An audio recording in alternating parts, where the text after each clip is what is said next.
नमस्कार दोस्तों, स्वागत है आप सभी का आज के मुख्य समाचार के इस वीडियो में। जी हां दोस्तों, मोदी सरकार की तरफ से बड़ी और महत्वपूर्ण खबर की अपडेट निकल कर आ रही है, जिसकी सटीक जानकारी हम आपको इस वीडियो में देंगे। बस आप इस वीडियो के साथ अंत तक बने रहिए। लेकिन उससे पहले आपसे एक छोटी सी रिक्वेस्ट है कि मुझे इस वीडियो को बनाने में बहुत मेहनत लगती है, तो इस मेहनत के लिए वीडियो पर एक लाइक जरूर कीजिएगा। साथ ही वीडियो के नीचे दिए गए इस लाल बटन को दबाकर चैनल को सब्सक्राइब कीजिए और इस घंटी को भी दबाइए, ताकि आपको दिन भर की बड़ी खबरों की जानकारी लगातार मिलती रहे।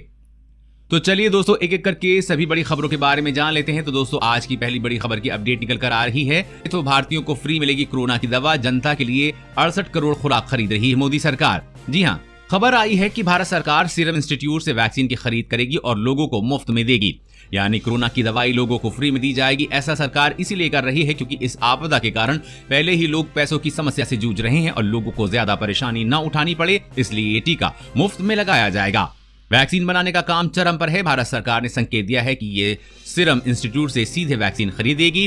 सरकार ने सीरम इंस्टीट्यूट से अगले साल जून तक 68 करोड़ डोज की मांग की है। वैक्सीन सफल घोषित होने पर लोगों को राष्ट्रीय टीकाकरण कार्यक्रम के तहत मुफ्त में वैक्सीन दी जाएगी। और अगली बड़ी खबर की बात करें तो गौ हत्या को लेकर सख्त नियम हुआ जारी, पकड़े जाने पर लगेगा इतना जुर्माना और होगी कड़ी से कड़ी सजा। जी हां, योगी सरकार ने गौ हत्या के खिलाफ नया और बेहद कड़ा कानून पास किया है।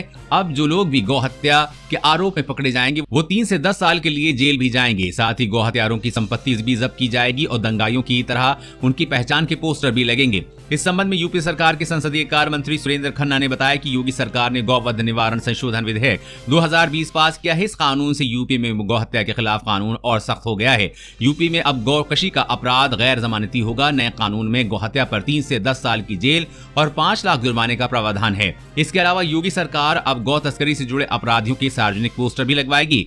गौ तस्करी में शामिल गाड़ियों के ड्राइवर, ऑपरेटर और मालिक भी इस कानून के तहत आरोपी बनाए जा सकेंगे और तस्करों से छुड़ाई गई गायों के भरण पोषण का 1 साल का खर्चा भी आरोपियों से ही वसूला जाएगा। दोस्तों, क्या आप सरकार के इस नियम से खुश हैं? अगर हाँ, तो हमारी गौ माता के लिए वीडियो पर एक छोटा सा लाइक तो बनता ही है।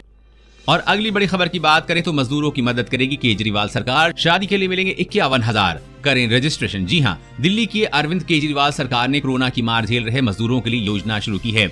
इसके तहत सरकार पंजीकरण कराने वाले मजदूरों को खुद उनकी शादी के साथ ही बेटी या बेटा की शादी के लिए आर्थिक सहयोग देगी।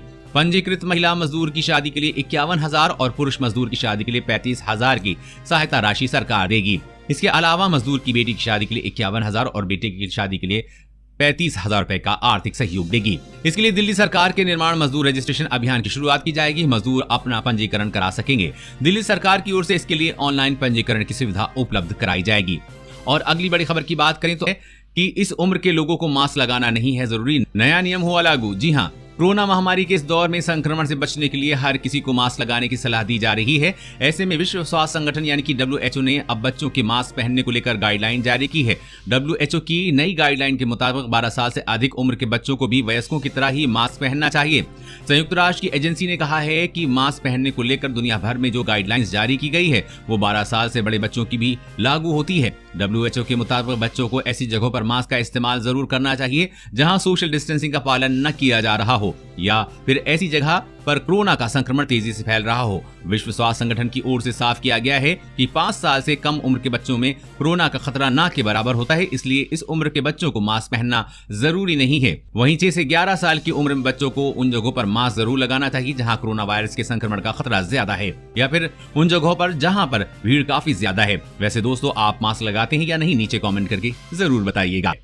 और अगली बड़ी खबर की बात करें तो पीएम किसान सम्मान निधि स्कीम की रकम को 6,000 से बढ़ाकर 24,000 करने की मांग है। जी हां, मोदी सरकार ने किसानों के लिए जितनी स्कीमें शुरू की हैं उनमें से सबसे कारगर प्रधानमंत्री किसान सम्मान निधि योजना है, क्योंकि इसमें भ्रष्टाचार की गुंजाइश नहीं है। आजादी के बाद पहली बार किसानों के अकाउंट में सीधे पैसा भेजा जा रहा है। इसके तहत खेती करने के लिए सालाना 6,000 रुपए दिए जा रहे हैं। इसमें से कोई अधिकारी और नेता पैसा नहीं खा पा रहा है, इसलिए अब कृषि विशेषज्ञ ये रकम और बढ़ाने की मांग कर रहे हैं ताकि अन्नदाताओं की स्थिति में सुधार आ सके। विशेषज्ञों की राय के बाद मोदी सरकार इस पर गहराई से विचार कर रही है और जल्द ही इस पर कड़ा फैसला लिया जा सकता है। और अगली बड़ी खबर की बात करें तो तीसरी बार बढ़ी ड्राइविंग लाइसेंस, आरसी और परमिट की वैलिडिटी, जाने क्या है नई तारीख। जी हां, कोरोना वायरस महामारी को ध्यान में रखते हुए सरकार ने वाहन चालकों को बड़ी राहत दी है। सरकार ने कोरोना वायरस और लॉकडाउन के मद्देनजर ड्राइविंग लाइसेंस और वाहन के दस्तावेजों की वैधता को बढ़ाकर 31 दिसंबर तक कर दिया है। सरकार के इस नियम के अनुसार जिन दस्तावेजों की वैधता बीते 1 फरवरी तक समाप्त हो गई है, अब उन्हें 31 दिसंबर तक के लिए वैध माना जाएगा। केंद्र सरकार ने ड्राइविंग लाइसेंस, लर्निंग लाइसेंस, गाड़ियों की परमिट और रजिस्ट्रेशन की वैधता आदि को 31 दिसंबर तक बढ़ा दिया है। इन सभी डॉक्यूमेंट्स की वैधता लॉकडाउन की वजह से तीसरी बार बढ़ाई गई है, जिससे आम जनता को बड़ी राहत मिली है। और अगली बड़ी खबर की बात करें तो इलेक्ट्रिक व्हीकल खरीदने पर 7 दिन के अंदर खाते में आएगी सब्सिडी, रजिस्ट्रेशन भी होगा फ्री। जी हाँ, क्या आप भी इलेक्ट्रिक व्हीकल खरीदने का प्लान बना रहे हैं तो आपके लिए खुशखबरी है। दिल्ली सरकार ने इलेक्ट्रिक व्हीकल्स खरीदने वालों के लिए खास सब्सिडी का ऐलान किया है। मुख्यमंत्री अरविंद केजरीवाल ने इलेक्ट्रिक वाहन नीति को लॉन्च कर दिया है, जिसमें उन्होंने बताया है कि अब से अगर कोई भी दिल्ली वासी इलेक्ट्रिक व्हीकल्स खरीदेगा तो उसके खाते में सब्सिडी के पैसे क्रेडिट किए जाएंगे। दिल्ली सरकार की ई वाहन पर दी जाने वाली सब्सिडी केंद्र सरकार से मिलने वाली सब्सिडी से अलग होगी। सरकार कार पर 1.5 लाख रुपए और दोपहिया वाहनों पर 30,000 रुपए, वहीं ई रिक्शा पर 30,000 और मालवाहक वाहन पर 30,000 रुपए तक की सब्सिडी मिलेगी। ये सब्सिडी केंद्र सरकार की फेम स्कीम से अलग होगी और ये सब्सिडी की राशि 7 दिन के अंदर आपके खाते में आ जाएगी। इसके अलावा अगर कोई पुराने वाहन को स्क्रैप करके ई वाहन खरीदता है तो उसे अलग से स्क्रैप इंसेंटिव भी दिया जाएगा। और अगली बड़ी खबर की बात करें तो पीएम आवास योजना के तहत 12,000 लोगों को मिले 50,000 रुपए, निर्माण कार्य शुरू। जी हाँ, प्रधानमंत्री आवास योजना के तहत जम्मू कश्मीर के राजौरी में 12,000 लोगों को अपना घर बनवाने के लिए पहली किस्त के तौर पर 50,000 रुपए मिल गए हैं। राजौरी जिले के assistant development commissioner SK. Khajuria ने कहा है कि हमने 100% जरूरतमंद लोगों तक योजना का लाभ पहुंचाने का लक्ष्य रखा है। इसी के तहत 12,000 लोगों को 50,000 रुपए की पहली किस्त दे दी गई है। इसके अलावा लाभार्थियों को स्वच्छ भारत मिशन के तहत 12,000 रुपए शौचालय के लिए अतिरिक्त दिए जा रहे हैं। जल्दी देश के दूसरे राज्यों में भी इसके लिए आवेदन मांगे जाएंगे। जरूरतमंद लोग आवेदन कर राशि प्राप्त कर सकते हैं। और अगली बड़ी खबर की बात करें तो महाराष्ट्र में अब आवाज से होगी कोरोना वायरस की जांच, बीएमसी कर रही है तैयारी। जी हां, देश में कोरोना के मामले तेजी से बढ़ रहे हैं। महाराष्ट्र सबसे ज्यादा कोरोना प्रभावित राज्य टॉपर है। महाराष्ट्र में मरीजों की संख्या तेजी से बढ़ती जा रही है। अब महाराष्ट्र सरकार कोरोना टेस्टिंग के लिए एक नई तकनीक का इस्तेमाल करने जा रही है। इस तकनीक के बाद आवाज से ही कोरोना की जांच हो जाएगी। आदित्य ठाकरे ने ट्वीट कर इस बात की जानकारी दी है।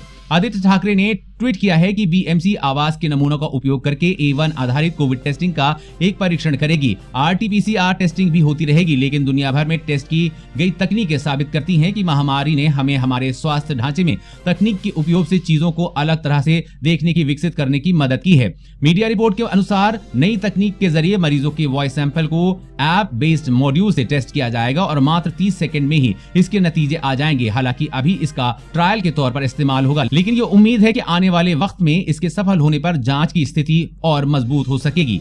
दोस्तों, आज की इन खबरों में बस इतना ही। इसी तरह हर रोज काम की खबरें जानने के लिए आप हमेशा हमारे साथ जुड़े रहे हैं। हमारे साथ जुड़ने के लिए वीडियो के नीचे दिए गए इस लाल बटन को दबाइए और साथ ही इस घंटी को भी दबाइए ताकि आपको हर खबर की सटीक जानकारी मिल सके। जय हिंद, धन्यवाद।